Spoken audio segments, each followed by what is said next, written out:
Hello friends, welcome to our YouTube channel 24 Assam. আৰু 24 Assam YouTube চেনেললৈ সকলোকে স্বাগতম জনাইছোঁ আৰু আজি ৭৫ সংখ্যক স্বাধীনতা দিৱস উপলক্ষে সকলোকে শুভেচ্ছা জ্ঞাপন কৰিছোঁ আৰু আমি সকলোৱে জানো প্ৰায় ২০০ বছৰ কাল ব্ৰিটিছৰ শাসনৰ কবলৰ পৰা আমাৰ যিসকল মহান ব্যক্তিসকলে আমাক উদ্ধাৰ কৰিছে ভাৰতখনক স্বাধীন কৰিছে তেওঁলোকৰ আত্মাই যাতে শান্তি পায় তাৰে কামনা কৰিছোঁ আৰু আজি আমাৰ ষ্টুডিঅ'ত উপস্থিত আছে আমাৰ ইয়াৰে স্থানীয় সমাজকৰ্মী শেখ সাদী ডাঙৰীয়া আৰু শেখ সাদী ডাঙৰীয়াৰ মুখৰ পৰা আমি ৭৫ সংখ্যক স্বাধীনতা দিৱস উপলক্ষে কিছু দুআষাৰ কথা শুনিব বিচাৰিছোঁ। প্ৰথমে ধন্যবাদ জনাইছোঁ। দ্বিতীয়তে হ'ল আজি ৭৫তম স্বাধীনতা দিৱস আমি অলপ আগতে উদযাপন কৰিলোঁ আৰু এই স্বাধীনতা দিৱস উদযাপন কৰি আমি খুবেই আনন্দিত আৰু গৌৰৱান্বিত।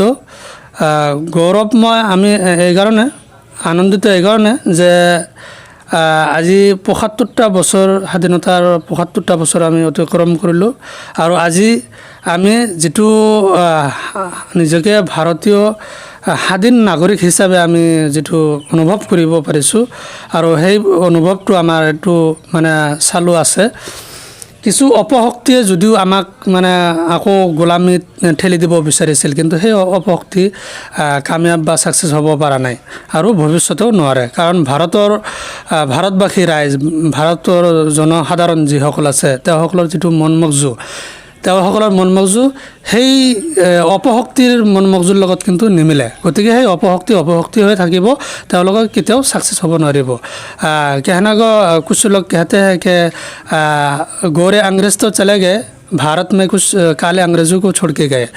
তো তেনেকুৱা হয়তো গোৰে ইংৰেজসকল গুচি গৈছে, কিছু কলা ইংৰেজসকলক এৰি থৈ গৈছে যিসকলে মানে ধৰ্মীয় মেৰুকৰণৰ দ্বাৰা ৰাজনীতি বা কিবা কিবি তেওঁলোকে কৰি থাকে।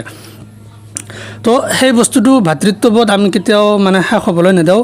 গৌৰৱময় আমি এইকাৰণে যে আমাৰ যিসকল পূৰ্বজ আছিল তেওঁসকলে এনেকুৱা এটা শক্তিৰ লগত লোহা লৈছিল, তেওঁসকলে এনেকুৱা এটা শক্তিৰ লগত যুঁজিছিল যিটো শক্তি মানে যাৰ সূৰ্য মানে উদয় হৈছিল কিন্তু ডুবা নাছিল, তেনেকুৱা এটা শক্তিৰ লগত তেওঁলোকে যুঁজ দি ফালে হ'লেও আমাক স্বাধীনতা দিব পাৰিছে বা স্বাধীনতা দিছে আমাৰ এই দেশখনক।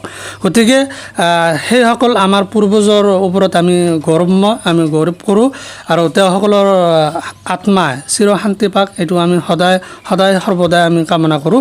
আৰু ভাৰতবৰ্ষখন এখন যে মহান দেশ আর মহানতা হ'ল যে এই দেশত বিভিন্ন জাতি জনজাতি বিভিন্ন ধৰ্মাৱলম্বী লোক ইয়াত বাস কৰে। গতিকে আমি সকলোৱে মিলা প্ৰীতিৰে বাস কৰোঁ আৰু এই যে আমাৰ মিলা প্ৰীতিৰ যিটো ভাতৃত্ববোধৰ যিটো আমাৰ পৰিচয় বা পৰিৱেশ বা মানে আমাৰ চলন ফিৰণ এই বস্তুটো আমি সদায় সৰ্বদাই আমি জীয়াই ৰাখিম। গতিকে কোনো অপশক্তিয়ে আমাৰ এই মানে ভাতৃত্ববোধৰ যিটো বান্ধন এই বান্ধনটো কেতিয়াও মানে কৰ্তন কৰিব নোৱাৰে বা কাট কৰিব নোৱাৰে। হয়, আমি সকলোৱে জানো আমাৰ সংবিধানত এটা শব্দ আছে সাৰ্বভৌম, আৰু সাৰ্বভৌমৰ অৰ্থ হৈছে কোনো বিদেশী